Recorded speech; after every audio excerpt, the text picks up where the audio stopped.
All right, so let's understand approximation and let's also understand the requirement to understand approximation because we just don't want to understand things. We also want to know that why do we need to understand those things, right? So what I mean to say is that you must always be looking for real world applications for whatever the concepts that you learn in your mathematics or any other field, right? So approximation is pretty important and we are always using it in our daily life without even realizing it because it is such an abstract concept that we always use it, but mathematics really gives us some rules and regulations to deal with it. So I can start off with an example. For example, you give a test and you just get a result of, for example, 83.477%, right? You give a test and you get a result of 83.477%. And you then go to an interview and you've been asked about your results in a particular test that you gave.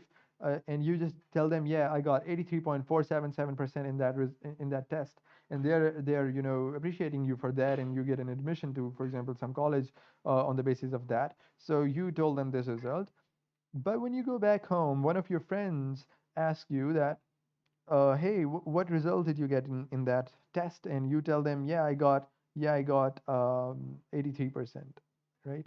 So these are the two things, the two different things that you told to different people in different scenarios in different situations. While you were being asked on a very official platform, you told them the exact value, 83.477%.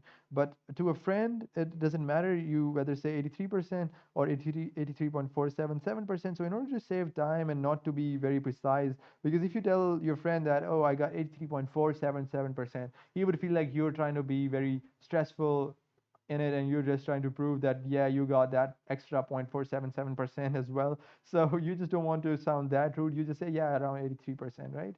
So if you're trying to be humble, otherwise you could have just said 84% as well, or you could have just said 85%, yeah. But no, you just want to be true as well as humble, so you just say, yeah, I got 83%. So you did not care about this extra 0.477% in your uh, aggregate when you told this to your friend. You actually approximated this value to this, right? You actually approximated. And in fact, why didn't you approximate this to 84%? Why didn't you do it? Because you seem like it seemed like that 83.477 is closer to 83 than it is to 84, because after the decimal the value is 477, which is less than 500. We'll be seeing the criteria to actually round off things in next couple of videos, but the reason that you need to approximate is this: in order to save time, in order to sound good according to the situation that you're put into, right?